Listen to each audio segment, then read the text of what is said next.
حالانکہ وہ ان کا خالق ہے یعنی جنوں کا، اور بے جانے بوجھے اس کے لیے بیٹے اور بیٹیاں تصنیف کر دیں، یعنی حضرت عیسیٰ اور حضرت عزیر کو اللہ تعالیٰ کا بیٹا قرار دیا، اور مشرکین مکہ فرشتوں کو اللہ تعالیٰ کی بیٹیاں قرار دیتے تھے، حالانکہ وہ پاک اور بالا تر ہے ان باتوں سے جو یہ لوگ کہتے ہیں۔ بدیع السماوات والارض انا یکون لہ ولد ولم تکن لہ صاحبہ وخلق کل شیء وہو بکل شیء علیم۔ وہ تو آسمانوں اور زمین کا موجد ہے، اس کا کوئی بیٹا کیسے ہو سکتا ہے جبکہ کوئی اس کا شریک زندگی ہی نہیں ہے۔ اس نے ہر چیز کو پیدا کیا ہے اور وہ ہر چیز کا علم رکھتا ہے۔ یہ ہے اللہ تمہارا رب، کوئی خدا اس کے سوا نہیں ہے، ہر چیز کا خالق ہے، لہٰذا تم اسی کی بندگی کرو، اور وہ ہر چیز کا کفیل ہے۔ نگاہیں اس کو نہیں پا سکتی اور وہ نگاہوں کو پا لیتا ہے، وہ نہایت باریک بین اور باخبر ہے۔ دیکھو تمہارے پاس، یعنی ہم انسانوں کی بعض اوقات ہم آنکھوں کی نکروں سے چپکے چپکے کچھ دیکھ رہے ہوتے ہیں، اور بعض اوقات ہم آنکھوں سے کوئی خیانت بھی کر رہے ہوتے ہیں، تو نگاہیں اس کو نہیں پا سکتی، ہمیں نہیں پتا، لیکن وہ ہماری ایک ایک نظر کی جو ہے نا ٹیڑھا پن، اس کو بھی اللہ تعالیٰ دیکھ رہا ہے کہ ہم اپنی نگاہوں سے کون سی خیانتیں کر رہے ہیں۔ باقی خیانتیں تو بڑی بڑی جو ہے نا، ان کے بارے میں تو اللہ تعالیٰ ہم سب کو ان تمام امانتوں میں خیانت کرنے سے بچائے، اور اللہ تعالیٰ ہمیں آنکھوں کی خیانت سے بھی بچائے۔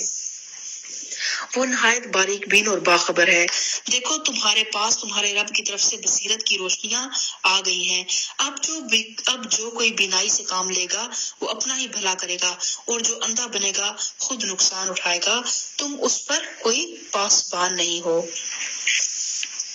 اس طرح ہم نے اپنی آیات کو بار بار مختلف طریقوں سے بیان کیا، اور اس لیے کرتے ہیں کہ یہ لوگ کہیں کہ تم کسی سے پڑھ کر آئے ہو، اور جو لوگ علم رکھتے ہیں ان پر حقیقت کو ہم نے روشن کر دیا۔ اے نبی صلی اللہ علیہ وسلم، اس وحی کی پیروی کیے جاؤ جو تم پر تمہارے رب کی طرف سے نازل ہوئی ہے، کیونکہ اس ایک رب کے سوا کوئی اور خدا نہیں ہے،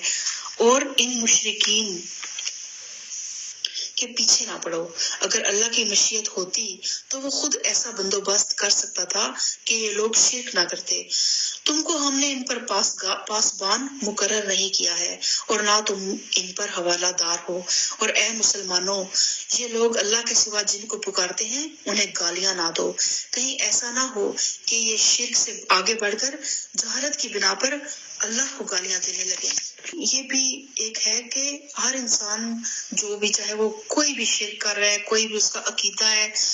کسی بھی مسلک سے اس کا تعلق ہے نا، تو اس کو اللہ تعالیٰ ہمیں یہ ایک مینر سکھا رہا ہے کہ ان کے عقیدے، ان کی اس چیز کا احترام کریں، اس طرح کی باتیں نہ کریں کہ وہ آپ کو نعوذ باللہ، پھر وہ مشرکین کے بارے میں اللہ تعالیٰ کہتے ہیں کہ وہ ان بتوں سے اتنی محبت کرتے ہیں کہ وہ جہالت میں پھر اللہ کے بارے میں کوئی ایسی بات مجھ سے نکالیں گے، تو اس لیے کوئی ان کے ساتھ ان کے بتوں کو برا بھلا نہ کہو۔ تو آج امت مسلمہ بھی بدقسمتی سے فرقوں کا شکار ہے، اور یہ ہمارے نبی کریم صلی اللہ علیہ وسلم نے خود فرمایا کہ قیامت کے نزدیک 72 کے قریب فرقے ہوں گے۔ تو یہ دنیا کا نظام ہے، اس طرح ہی ایک ہی پیغام اللہ تعالیٰ کی طرف سے تمام انبیاء کرام لے کے آئے، لیکن جیسے جیسے وقت گزرتا جاتا ہے تو پھر قومیں جو ہیں وہ فرقوں میں بٹ جاتی ہیں۔ لیکن یہاں ہمیں ایک مینر یہ مل رہا ہے، ایک سبق یہ مل رہا ہے کہ کبھی کسی دوسرے فرقے کو برا نہ کہیں، اور ان کو بھی آپ دیکھیں کہ آپ نوٹس کریں گے جب ڈیپ ڈیپتھ میں جائیں گے نا، ہر ایک جو ہے نا کہیں نہ کہیں اللہ سے محبت بھی کر رہا ہوتا ہے، اللہ کے رسول سے محبت کر رہا ہوتا ہے، اہل بیت سے بھی محبت کر رہا ہوتا ہے، لیکن انداز ایک مختلف ہوتا ہے۔ تو بہترین انداز میں ان کو قرآن کی طرف لے کر آئیں۔ تو یہ جو بدعتیں ہیں یا جو شرک، ہم فرقوں میں کئی فرقے ایسے بھی ہیں جن میں شرک ہوتا ہے، قبر پرستی تک کی جاتی ہے، لیکن حکمت کے ساتھ ان کو اس طرف لے کے آئے، اس طرح بات نہ کرے کہ وہ تعصب میں آ کے پھر بات سنے ہی نہ۔ ہم نے تو اسی طرح ہر گروہ کے لیے اس کے عمل کو خوشنما بنا دیا ہے، پھر انہیں اپنے رب کی طرف پلٹ کر آنا ہے، اس وقت وہ انہیں بتا دے گا کہ وہ کیا کرتے رہے ہیں۔ یہ لوگ کڑی کڑی قسمیں کھا کھا کر کہتے ہیں کہ اگر کوئی نشانی یعنی معجزہ ہمارے سامنے آ جائے تو ہم اس پر ایمان لے آئیں گے۔ اے نبی صلی اللہ علیہ وسلم، ان سے کہو کہ نشانیاں تو اللہ ہی کے اختیار میں ہیں، اور تمہیں کیسے سمجھایا جائے کہ اگر نشانیاں آ بھی جائیں تو یہ ایمان لانے والے نہیں ہیں۔ ہم اسی طرح ان کے دلوں اور نگاہوں کو پھیر رہے ہیں جس طرح یہ پہلی مرتبہ اس کتاب پر ایمان نہیں لائے تھے، اور ہم انہیں ان کی سرکشی میں بھٹکنے کے لیے چھوڑ دیتے ہیں۔ اس بارے سے ہمیں یہ سبق ملا کہ توحید کا درس ہے پورے اس بارے میں، پورے اس بارے کا مضمون بہت زیادہ شرک کی مذمت اور توحید، لا الہ الا اللہ، قل هو اللہ احد اللہ الصمد لم یلد ولم یولد ولم یکن لہ کفوا احد۔ تو اپنے عقائد میں دیکھیں کہ ہمارے نبی کریم صلی اللہ علیہ وسلم جو دین لے کے آئے تھے نا، وہ کتاب ہے یہ، اور اس کے علاوہ آپ صلی اللہ علیہ وآلہ وسلم کی سنت اور آپ کی احادیث، اس سے جو بات ثابت ہے وہی دین کا حصہ ہے اور وہی عبادت ہے۔ اس کے بعد اگر ہم